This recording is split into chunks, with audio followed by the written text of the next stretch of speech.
Pak Roy, tapi yang disita oleh LHKPN rekening yang dibekukan 71 miliar. Yang Ya, dilaporkan di jadi LHKPN begini, hanya 33,7. 71 miliar itu bukan punya rekening Pak Gubernur sendiri. Bukan. Setahu saya. Rekening Pak Gubernur itu yang paling banyak besar itu sekarang itu ya, yang ada real ini yang dibekukan 2 miliar di BCA. Itu murni punya Bapak. Punya Bapak. Yang lain 1 miliar. Jadi tidak ada di atas 5 miliar. Jadi 71 miliar yang dikatakan dibekukan itu punya 71 siapa? miliar itu begini. Ada rekening mama di situ. Mama Istri? Gubernur, ya. Ada rekening anak di situ. Itulah akumulasi daripada semua rekening itu adalah mereka kan tidak merincikan. Dari rekening-rekening itu apakah semua atas nama Pak Gubernur atau ada istrinya Pak Gubernur punya uang juga. Atau ada rekening untuk atas nama anaknya juga. Sehingga menurut saya kalau Pak Gubernur punya uang, pertama dia sudah memerintah begitu lama.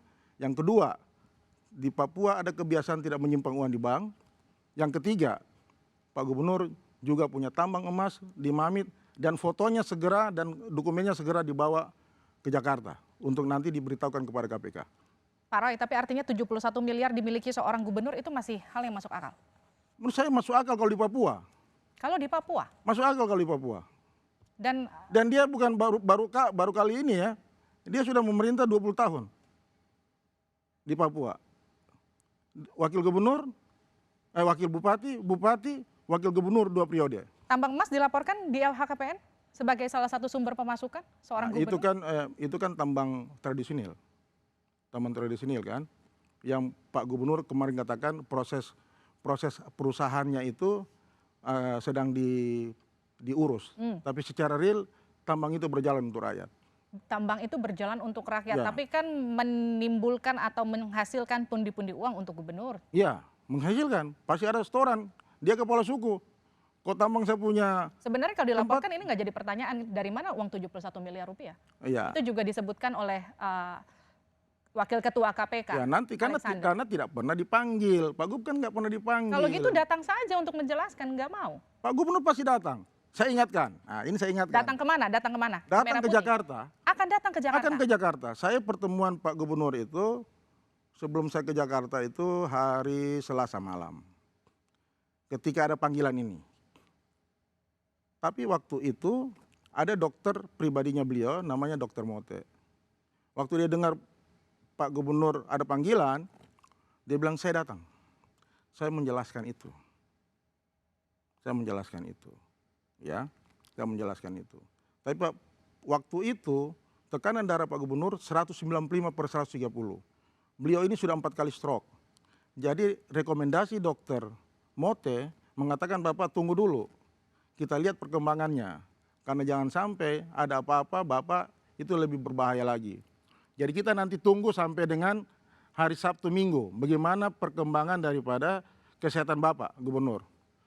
Saya juga lagi tunggu informasi dari Dokter Mote. Bagaimana ini Bapak?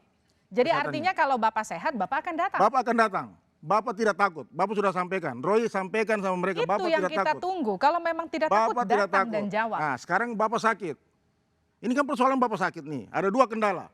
Bapak sakit dan masyarakat. Ya kan? Sekarang kita kan mau dengar klarifikasi dari Pak Gubernur. Kemarin pembicaraan saya dengan Pak Guntur, Direktur Penyidikan, ini saya harus sampaikan supaya ini clear di masyarakat. Ketika saya bertemu dengan Pak Guntur di Makobrimob, Pak Guntur katakan begini sama saya, Pak Roy, Pak Gubernur mau diperiksa di sini boleh, di Jakarta boleh. Pak Roy, tolong telepon saya kalau Bapak sudah sehat. Di sini tuh di mana? Maksudnya di Papua atau di Jakarta. Itu pembicaraan saya dengan Pak Guntur. Saya bilang, oke Pak Guntur, kita ikuti dulu bagaimana saran dokter. Jadi Pak Gubernur tidak takut. Jangan sampai dibangun framing bahwa Pak Gubernur takut. Karena Pak Gubernur merasa bahwa saya tidak pernah korupsi, saya tidak pernah urus proyek. Kemarin kan pemeriksaan pertama itu diundangnya di Papua, betul ya? Di Papua, di Makobrimob. Kenapa tidak datang? Kan dia mau berangkat. Surat izinnya tanggal 12. Mulai berangkat 12 untuk izin berobat. Dia mau berangkat, kan izinnya 12 mulai. KPK mau berangkat berobat, bukan mau berangkat diperiksa. Iya, mau berangkat berobat, bukan diperiksa. Mau berangkat berobat, jadi dia bilang Pak Roy, kau sampaikan sama mereka, saya mau berangkat. Saya bilang tidak bisa Bapak. Bapak tidak boleh berangkat. Saya ini yang pengacara hukum, penasihat hukum ini bisa melarang Gubernur Papua berangkat. Bapak Gubernur minta maaf, saya tidak rekomendasikan Bapak karena Bapak ada panggilan KPK. Kita clearkan dulu.